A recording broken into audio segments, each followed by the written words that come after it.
a quelques nuages qui arrivent par le maritime, mais bon, on va faire avec. L'aventure, c'est l'aventure.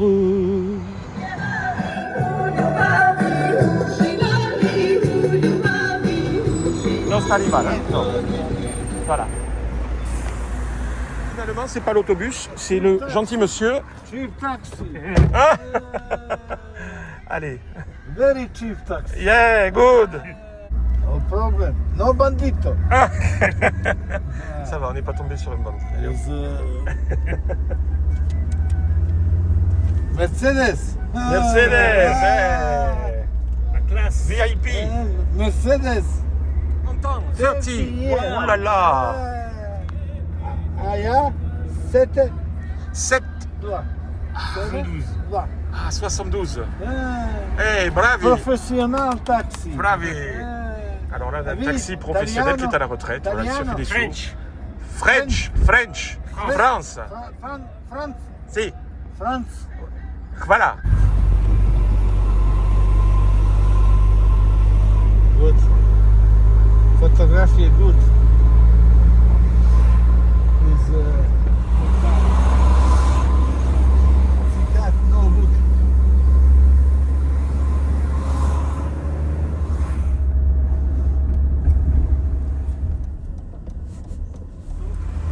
Bien. Tout. Parking. Tout bien. Svetozar. Svetozar. Svetozar. Your change.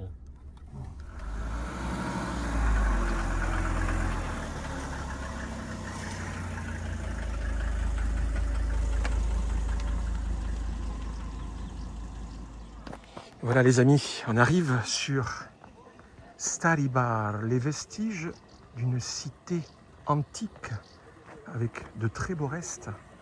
On est à environ 7 km du port et de la ville de Bar, sachant que Bar, c'est le plus grand port du Monténégro. Les petits déjeuners sont en cours, regardez ça si c'est sympa. Petite ambiance locale, il n'y a presque personne, il n'y a que des locaux qui viennent nous inviter à boire un café par-ci par-là, on verra ça tout à l'heure.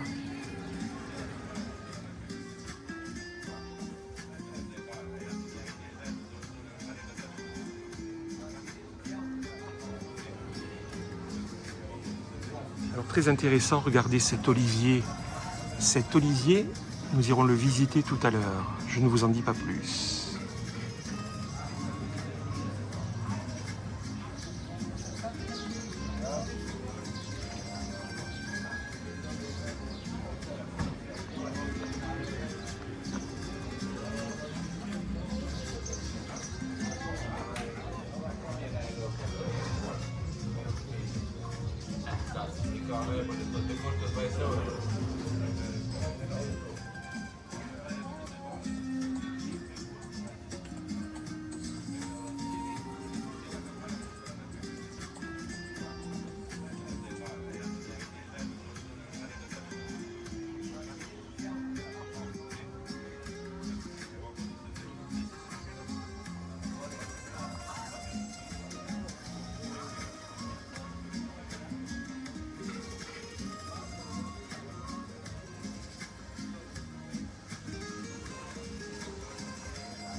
Du monastère franciscain Saint-Nicolas, qui avait été construit au XIIIe siècle. Et en 1595, les Ottomans le convertissent en mosquée, le sultan Murad Ora Mosque. Et il a été détruit lors d'une explosion en 1912.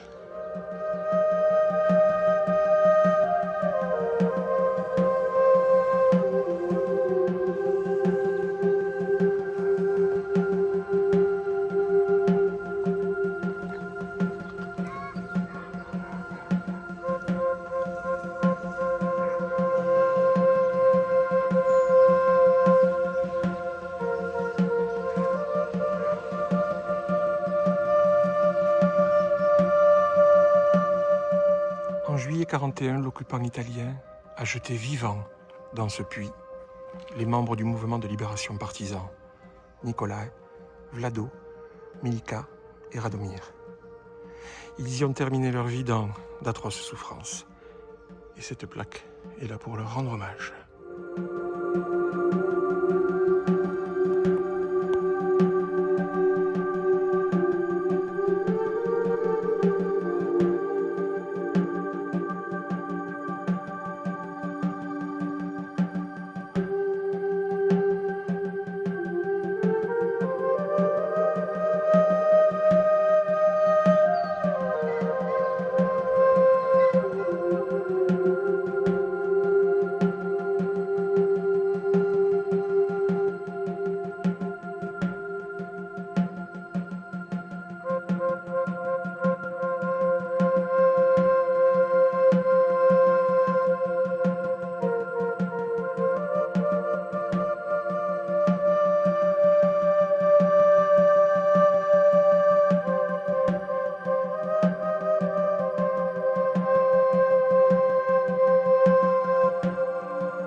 Remparts, églises, aqueducs, mosquées anciennes. Il faut imaginer la vie qu'il y avait dans cette cité, dans la colline.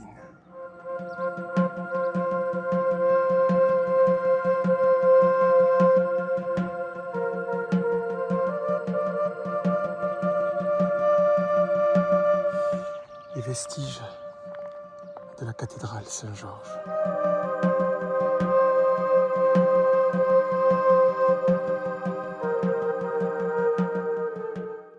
Voilà, on était tellement contents de partager avec vous ce moment au cœur de ce plus grand site archéologique du Monténégro. Stari Bar, au-dessus de Bar. 1 millier d'habitants vivaient ici, et puis tremblement de terre, guerre. Il ne reste que ce que l'on voit aujourd'hui, le temps qui passe, et nous, avec vous.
C'est bon ça. Oh, que c'est bon ça.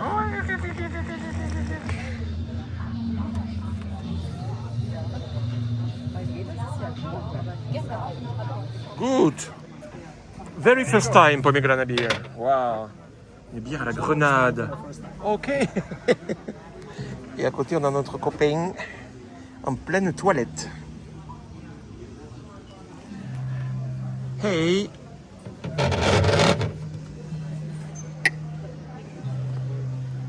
Une bière au jus de grenade, exceptionnelle, très fraîche, avec une petite moussette au-dessus.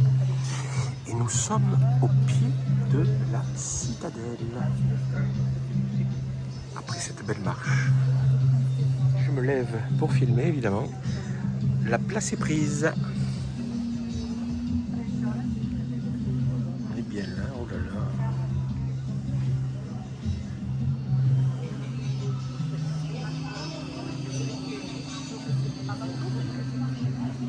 Les amis, il est juste temps de quitter les lieux.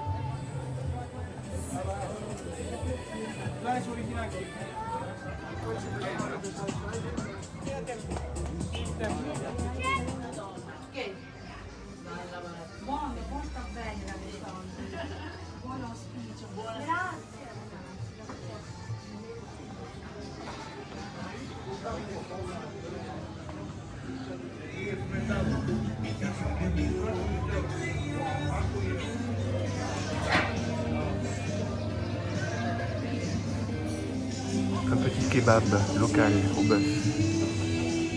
Allez, la citadelle est jamais très loin. Il y avait des murs, il y avait des gens. Code Kumare.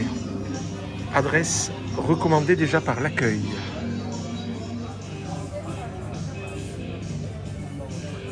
Yes, merci. Voilà. S'il vous plaît. S'il vous plaît. Alors regardez, un petit kebab de bœuf. C'est une seule portion, ça. 6 €. Monténégro. Et bon appétit.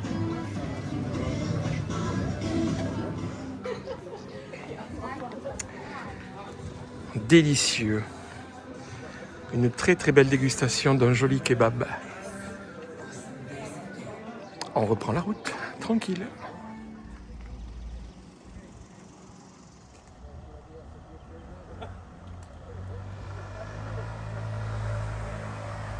Alors cette fois-ci on redescend, mais on n'est pas en Mercedes, on est en Volkswagen. Même prix qu'à l'allée 6. Petit prix. Système D.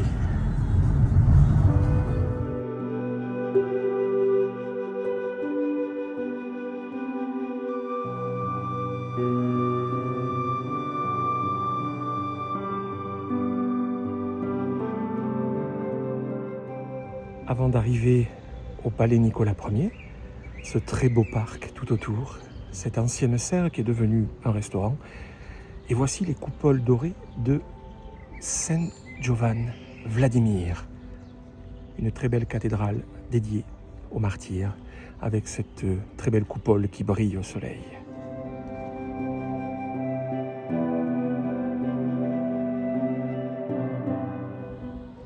Regardez le palais de Nicolas Ier Petrović Nejgo, roi de Monténégro, de 1910 à 1918. Un palais qui a été construit à la fin du 19e.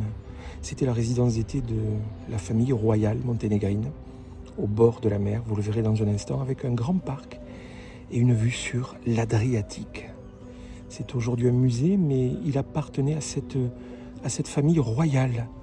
Il était né, Nicolas Ier, en 1841. Il a été éduqué en partie en France, ce qui explique son ouverture à l'Europe occidentale. Et il était monté très jeune sur le trône. Il était prince dès 1860. C'était un homme très habile en diplomatie. Il va marier ses filles à des familles royales européennes. On le surnomma le beau-père de l'Europe. Imaginez, un roi et 12 enfants. Une des filles devient reine d'Italie, épouse du roi Victor Emmanuel III. 2 autres épouses des membres de la famille impériale russe, proches du tsar Nicolas II de Russie. Et puis d'autres alliances avec l'Allemagne et ailleurs. Alors pour l'histoire, pendant la Première Guerre mondiale, le Monténégro est envahi. Le prince doit s'exiler en France et en 1918, son royaume disparaît, étant intégré au futur royaume de Yougoslavie. Il ne reviendra jamais régner. Il meurt en 1921 en exil et ses restes seront rapatriés bien plus tard au Monténégro, où il reste une figure historique importante. Un dernier petit clin d'œil, on disait à l'époque, si vous voulez comprendre la politique européenne, regardez la famille du roi Nicolas.